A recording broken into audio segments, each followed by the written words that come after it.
That's fucking talent right there. Definitely, I remember everything. I mean, it's a 50-50 toss-up, and I would have pounded your fucking fist either way. I'll say once I graduated, I really stopped buying physical dicks. Why can't you be like a normal person in society and sit there and shut the fuck up, man? That's the Captain Major right there.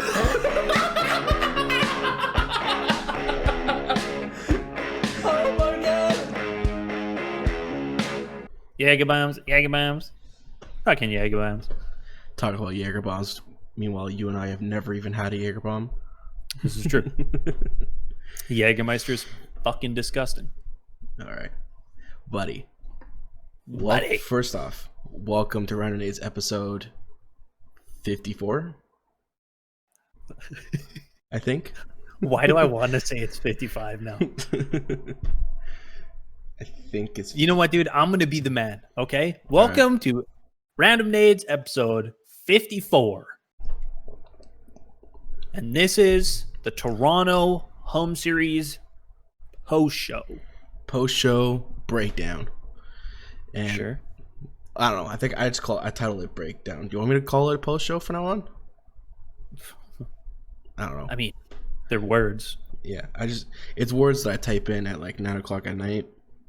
Word. I feel you. So, but dude, this is being recorded merely minutes after we've watched the final for the Toronto home series.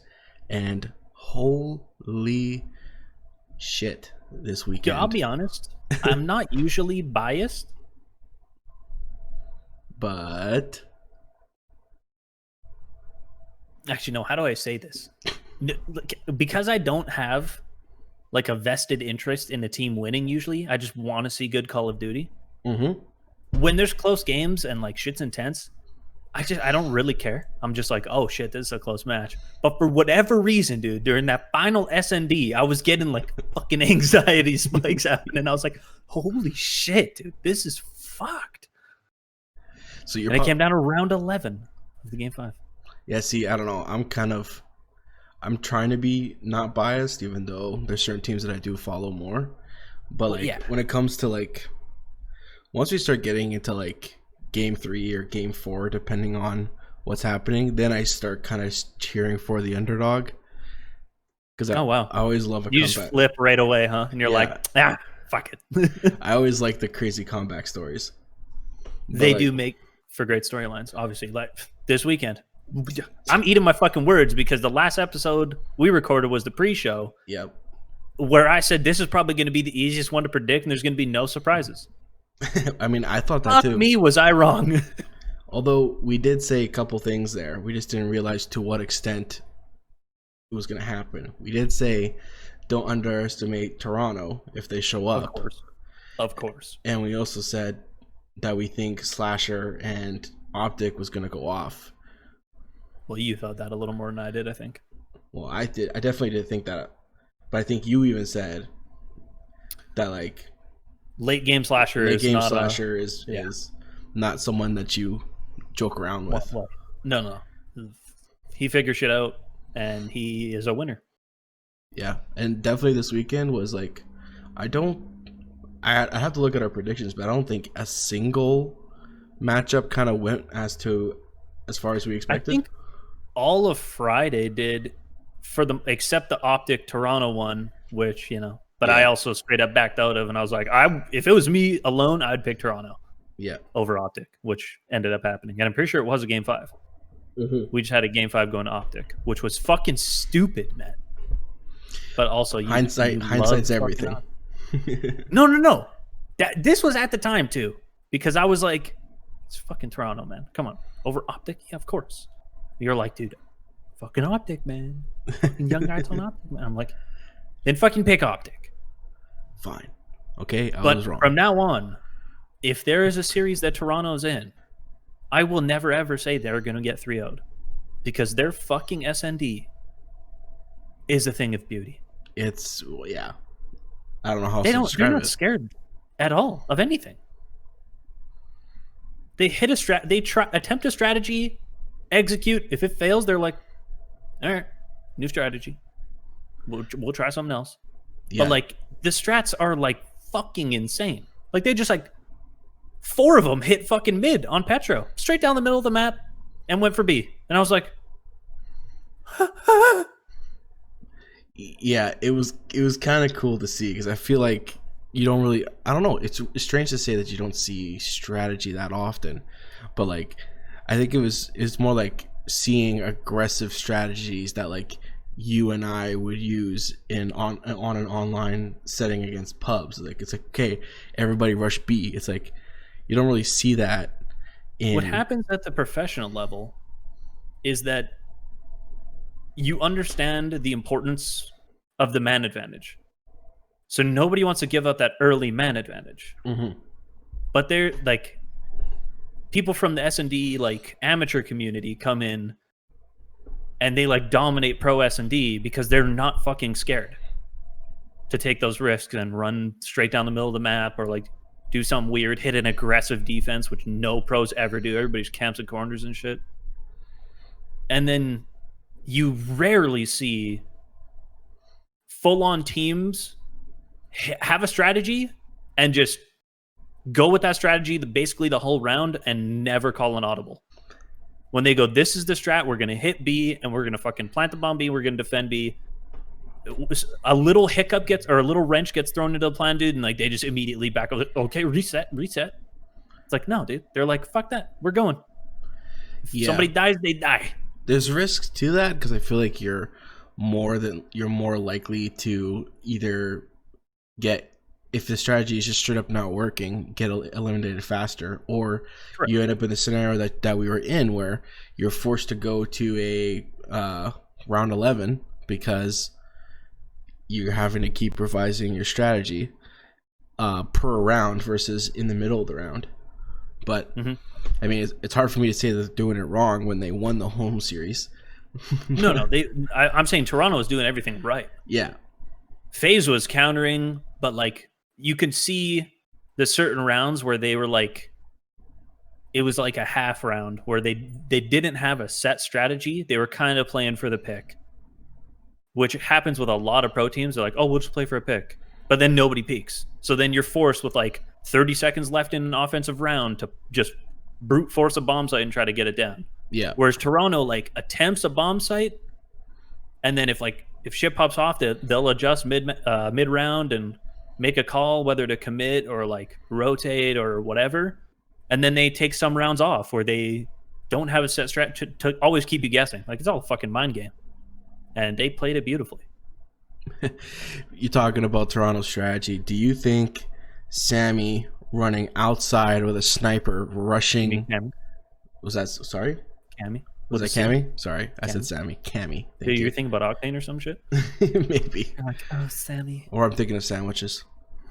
Or sandwiches, yeah. I like Sammy. No, Cammy rushing the far right side of St. Petro guy with a sniper. Just, is that, you think that's part of the strategy too, or is that just they had to reinforce with the boys? Cammy flexing. No, they got into B, and there's only 2 defenders there. Like him playing back, he's just going to get isolated and picked by a BZ and Sim, which happened earlier in the game. So he made the call to like push up to help the boys. And basically what he was trying to do was rip, I think it was Priesta, on that on the back flower shop. That his job was to try to get him off of that, because that is like the defensive power position. And unfortunately that round Priesta fucking smoked him.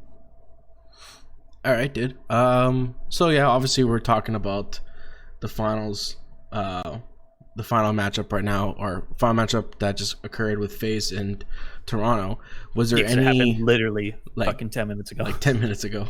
Do you think there was any moments in that match that, like, you know, if one person could have showed up, it might have swayed the direction of how things resulted? Like, I think, like, for the most part, I think each map kind of ended the way they should have. I didn't really see any, like, oh, someone didn't push this fast enough and so that's why they lost. I think it was just like a dominance shown on each side. I don't know.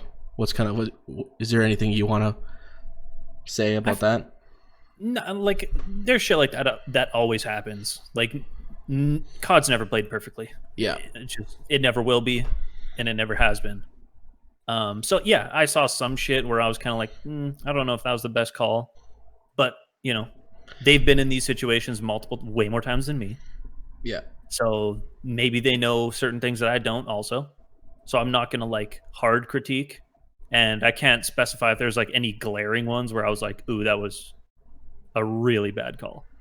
Because I mean, I'll full disclose. I missed most of CDL Sunday just because we had a little bit of unexpected bee's nest to deal with. Your dad got stung in the face. Yeah, by a wasp. Yeah, you don't need to be to round the bush, dude. He got stung in the face, and you had to take preventative measures so his face didn't swell up like a balloon. Yeah, I had to go get Benadryl. So unfortunately, he's looking better now. He's sleeping, but to your misfortune and also fortune that the finals went Game 5, but the other ones were. Yeah, the other one's kind of not. The exact opposite of Game 5s. Yeah, I mean, my only other commentary that I would want to make is just like how disappointed I was in how Chicago performed, just because I felt like I was expecting them to have an easy road, but I think you just have to chalk it up to me, at least on my part, underestimating Toronto Ultra. There's that. There's also the big overestimation of Chicago's capabilities. Yeah. And I don't want to point individual fingers at all. But they made a roster change because their team didn't suit a certain meta. And I don't think they were expecting it to change. And now that the meta has shifted, that roster change is looking like it might not have been the best thing for the team now. Yeah. I feel like at this current state of Modern Warfare, if Gunless was still on that team, he would be an incredible third AR. Absolutely fucking incredible. Because you already have Formal run in main. You have RCDs running the second, which, yes, that's what's going to happen. Yep. There's no more 4 MP5s. It's either 3 and 2 or it's 3 and 2 the other way. So on Azure Cave and Petrograd or whatever maps they deem 3 ARs necessary, you'd have Gunless running a third AR, which would be disgusting. Now, obviously, the vibes and stuff might be different, but there's certain times where you need players to step up. And unfortunately, on the Chicago roster, the only players that have really stepped up as of late have been Envoy and Arcides. The other 3 have been kept pretty quiet. Not saying they're playing poorly. Like there's, they're pulling their weight, but when you need a big performance, you're not getting it. When you need a big performance, like look at Toronto. When you need a big performance, Cammy sniping people in the face every fucking round. It's incredible to watch. Kleenex, I don't know how the fuck the guy stays alive. Yeah. He's just slide canceling everywhere. You're just like, dude, oh my God. And then, Excuse me? Mr. Ice in his veins methods is fucking 2-piece in round 11. Like, you need players to go big in moments. And that's not happening for Chicago, unfortunately. They're a great team, but... Yeah, and I don't even know what you do there because, I mean, like you said, like, to bring Gunless back into the main roster is going to be too awkward. And they only have they have what, 3 weeks before... 3 weeks before champs? I don't know exactly how long, but yeah, it's either 2 weekends or 3 weekends away. And take a look at this quickly. I mean, 1, I don't know 2, if that's enough time. 3. Yeah, you basically have 3 weekends before you go into playoffs. So basically a full month. Yeah. So is that enough time to practice with a new player? Personally, I think so, but I don't know how much Gunless has been playing since he hasn't had to play. I imagine he's playing Warzone. Yeah, I imagine if anything, he's playing Warzone or something else. And I mean, like, even then, like, I don't know. Like, I don't know. I don't know if he's salty about being benched. Yeah, exactly.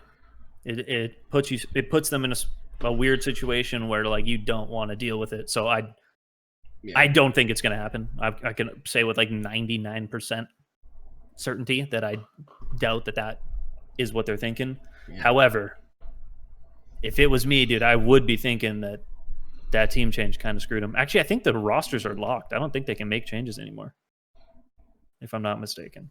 Yeah, I mean, I wouldn't mind that. I also wouldn't mind, like, from here on out, you cannot update the game. Like, if you're going to make any updates to, like, the public side of the game, you cannot allow those updates to occur or to exist in the competitive version. I would agree. I feel like from here on out, you shouldn't be allowed to change the meta. Like, I would agree. GAs and everything included.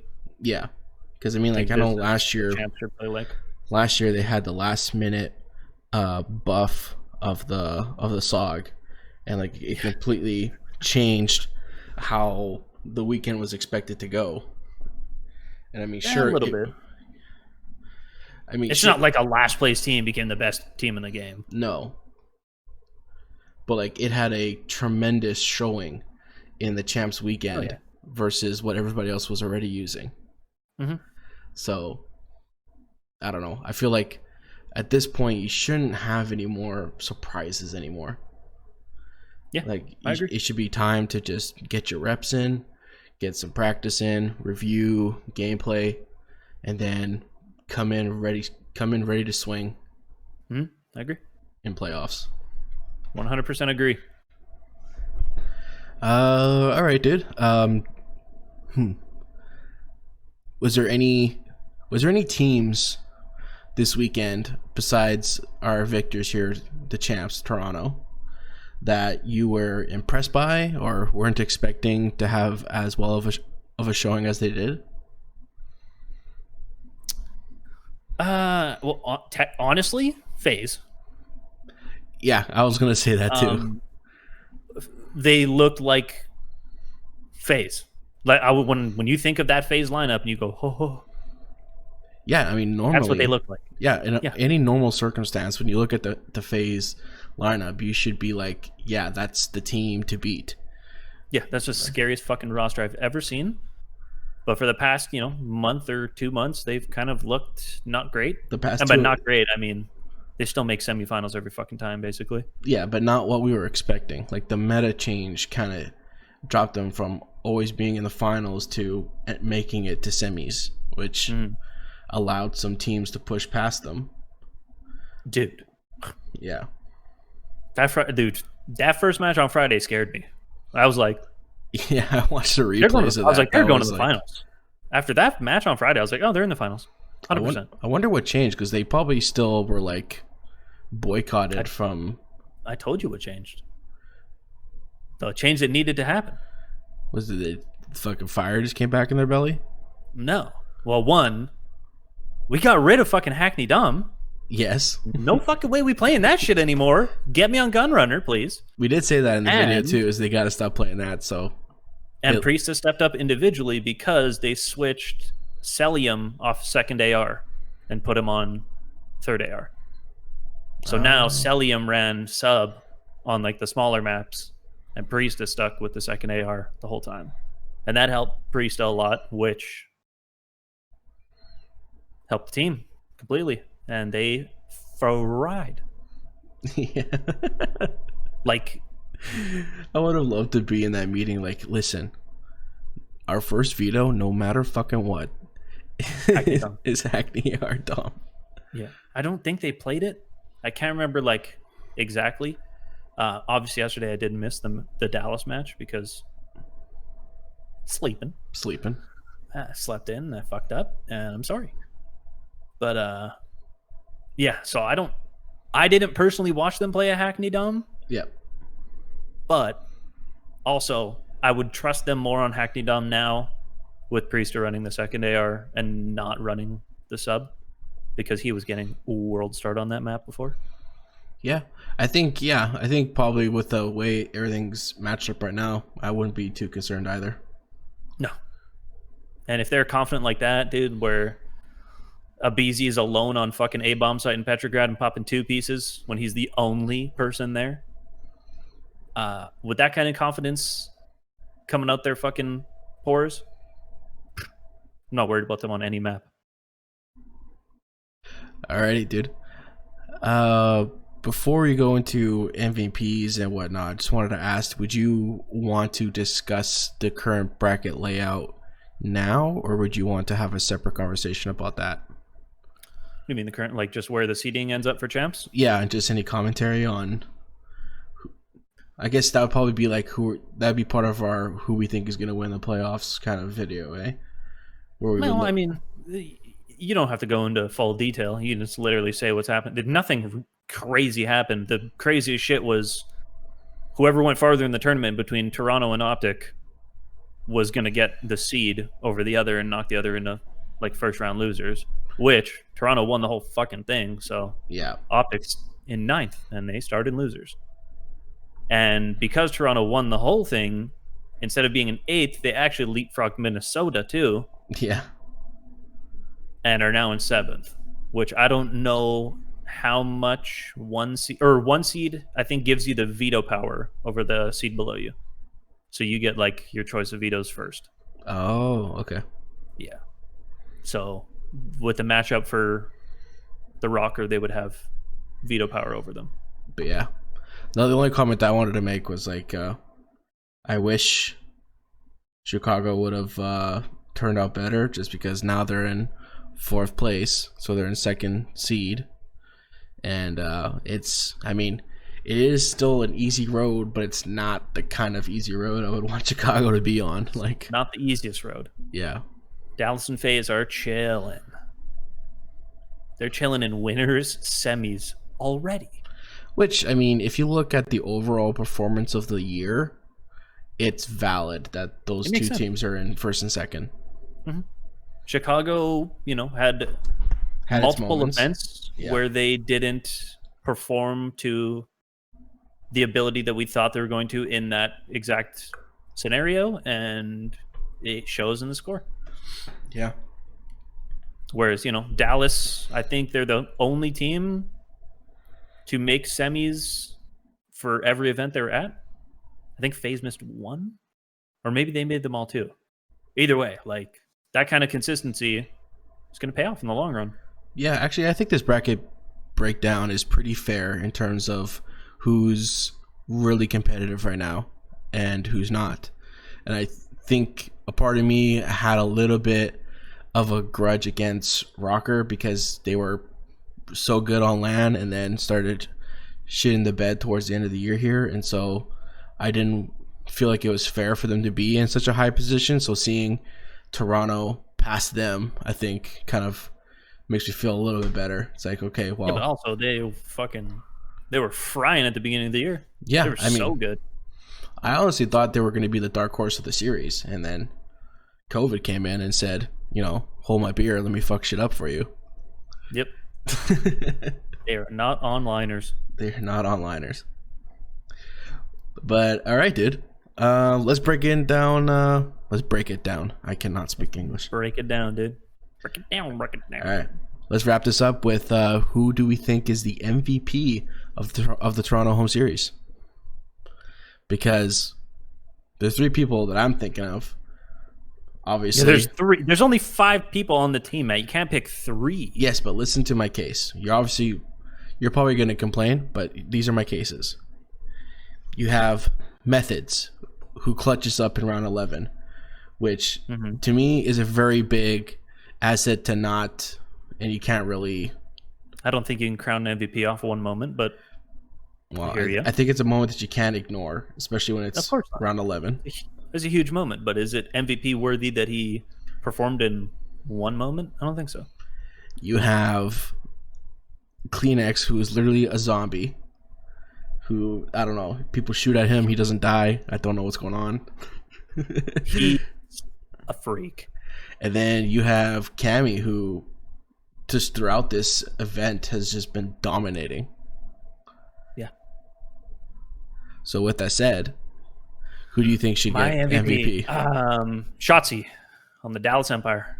Oh, wow. Okay. If I had to pick an MVP, it would be Shotzi overall. That kid's twisted. but sticking with the Call of Duty rules of having to pick from the winning team, for me, it'd be Cammy. Not only was he disgusting in like when it mattered, he was disgusting the whole time. He got him there. Yeah. So, if you want to weigh like the big moments more than all of the other moments, sure. But I mean, when they needed big plays in search, he was making them. When they needed strong performances in respawn, he was making them. I don't think he had the best finals performance, but all the work up till that point, definitely for me, I'd give him the nod. Yeah, I think in finals MVP would be Kleenex because he was twisted. Yeah, basically when I was bringing that up, I was basically thinking 3-2-1 in terms of who were the top 3 players on the Toronto team.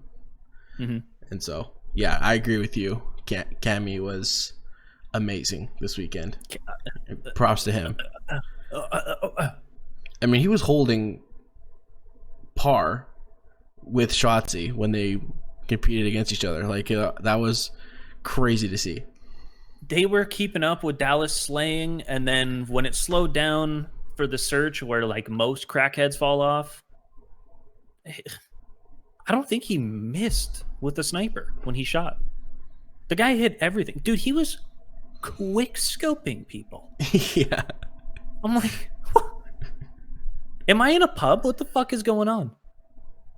Envoy like peeked out of the back bus on Piccadilly on A site, and he was on scaff, and he just fucking quick scope curved the bullet around the bus and hit Envoy in the face. I was just like, get me off this map. That's his map. You can't lose. Honestly, I loved being in the party chat listening to you watch these teams because you're just like, oh, dude. When disgusting shit happens, I can't help but just. Already, and Cammy there was a few of those where Cammy almost made me puke like 7 times this weekend. And then Shotzi was right up there, dude. The shit that he does with his thumbs is fuck. And I think I'm good, bro. Oh yeah, I saw CDL release a second MVP video for Celium, and I'm in my head I'm just thinking like, what do you like? Why a second video? Let's get to Shotzi. Dude, literally single-handedly was like keeping Dallas in respawns. I'm like, what? Huh? And like they got, I don't want to say rolled. They lost 3-0 to FaZe. And all FaZe did was just stop Shotzi. They just put Simp into Beezy, slide canceling the shit out of Shotzi. Like, kill Shotzi, kill Shotzi, kill Shotzi. Dude, you just keep killing Shotzi, you can beat the Empire. He is the Dallas Empire. Which is crazy for me to say because I was a little hard on him at the beginning of the year. When it comes to the MVP of the year, do they follow the same rules where they have to pick the team that won champs? No. Or they actually review the whole year? I think Dashy was MVP last year, wasn't he? I think they gave it to Dashy. Most people would want to. You wanted to give it to Simp, and the guy played 3 tournaments. Yeah, but look at those 3 tournaments that he did, dude. I agree, but also there's the other fucking 6 or whatever it was, where Dashy was an absolute lord. Yeah, no, I remember that now. And you're like, isn't it more? And I'm like, no, dude, it's 6 fucking events versus 3. You cannot, unless it was like 5.0 KDs. Oh yeah, I was making the case that the last 3 tournaments way more than the first 6. I mean, like they do, but they don't. Yeah, I mean it's 6. If it was like Dashy showed up to 6 and Simp showed up to 5, then there's more of an argument there. Yeah. But when Simp only plays for like a quarter of the year, now I get it. At that moment, he dominated a quarter of the year. Yeah, but he played a quarter of the year. He missed a whole 3 quarters. Can't deny that whole 3 quarters. And but Dashy was like the unanimous fan and the league voted MVP for that first 3 quarters of the year. They were like, he's the best player in the game. Like, the people that were watching were saying that, and the actual players are like, yeah, it's Dashy. And if it's not Dashy, it's Octane. But that was obviously a little bit later, too. Alrighty, dude. looks like from here we have a little bit of a break. Break it down. Which means we're going to be either talking about nothing, or we'll try to come up with some conversations that we can do that are CDL related. But I'm sure we can find some shit, bro. Oh, we'll yeah. Talk about some shit. Hopefully. I know Slasher's going on Nameless's podcast, so I'm sure I'll grab some shit from that, because I imagine he's not going to say kind things. You think he's going to vent out? Yeah, a little bit, probably. Yeah. I know Karma did when he went on like the eavesdrop and the podcast. Like, he went fucking off. He's like, I don't need to protect myself anymore. I'm retired. Ooh, just let everything out. Just spill all the... No, Slasher won't do that. He's not trying to catch spill all the tea. Did you see or hear the moment on Friday where they had the mics running through the ads so you could hear Maven the whole time during the commercial break? I don't think I was paying attention, no. Oh, dude, he for sure said fuck. It was funny as shit. I was laughing so hard. I mean, like, dude, he's still mic'd up, and then he comes back in. He's like, well, we're back, but apparently you could hear me the whole fucking time, so it doesn't matter. He didn't say fucking. No. I had to, because I'm stupid and I can't speak without swearing. In good CDL fashion, they try to appear professional and then make mistakes like that just reminds us all that they are not professional. Also, MVP is Maven for dumping maple liquid on his face. Yeah, I'm willing to start a conspiracy theory. I think that was Brandy, because number one, he pulls out a flask like it looks like a Mickey. Dude, it said syrup, but it also is like zero sugar, keto friendly. Oh, you can't have it's syrup. That's not syrup. Yeah, no, that's not syrup. Bro, we're Canadian. We know what fucking syrup is. That's nut juice. That is flavored. That's maple flavored liquid that you would top when you want some sort of sweetness when you're eating fucking waffles or some shit. Or you mix it into your coffee. Syrup, if you dumped it on your face would be sticky for 4 weeks. Yeah. Like, you wouldn't be able to kiss your girl. Your faces would get stuck together. That's real syrup. I wonder if his girl got in the way and she was like, you're not pouring maple syrup on your face. Here is this bullshit liquid maple syrup that you will use. I don't know. If that's the case, she's a real one, dude. I think we should start a hashtag Syrupgate. I think Maven used fake syrup, and I think he owes us a proper maple syrup dunk.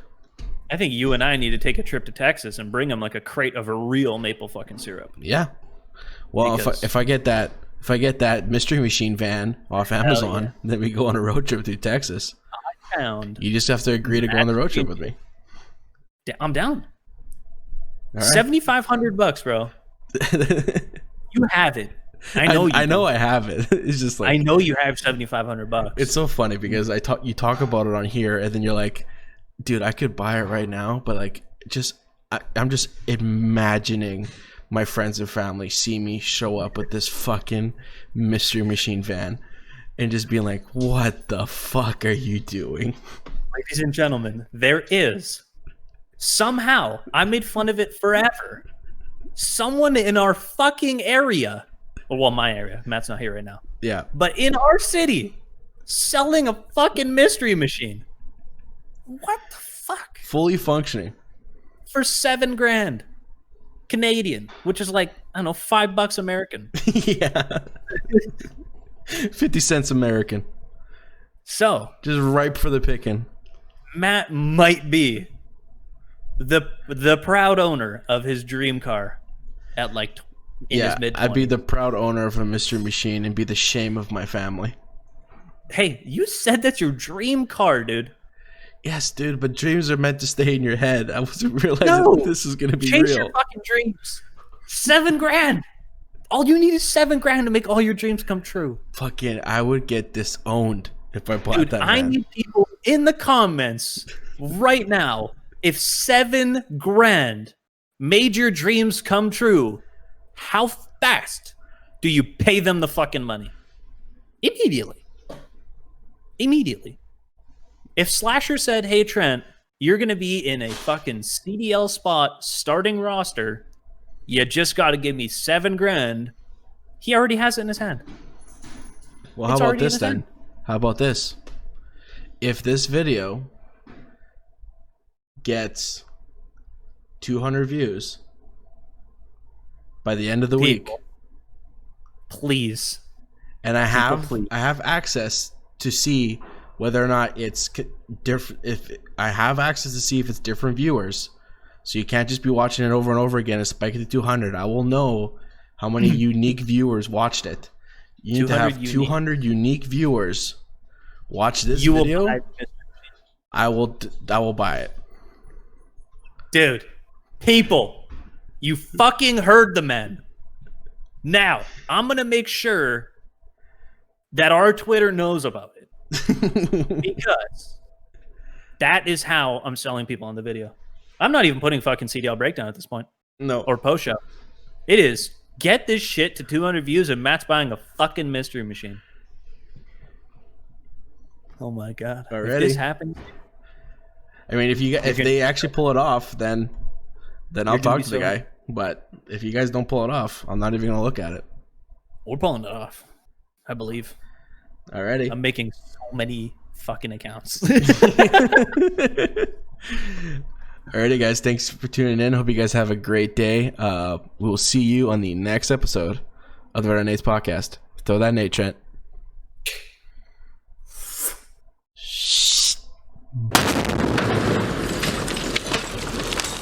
Let's get him that van, people. Dude, I am so scared.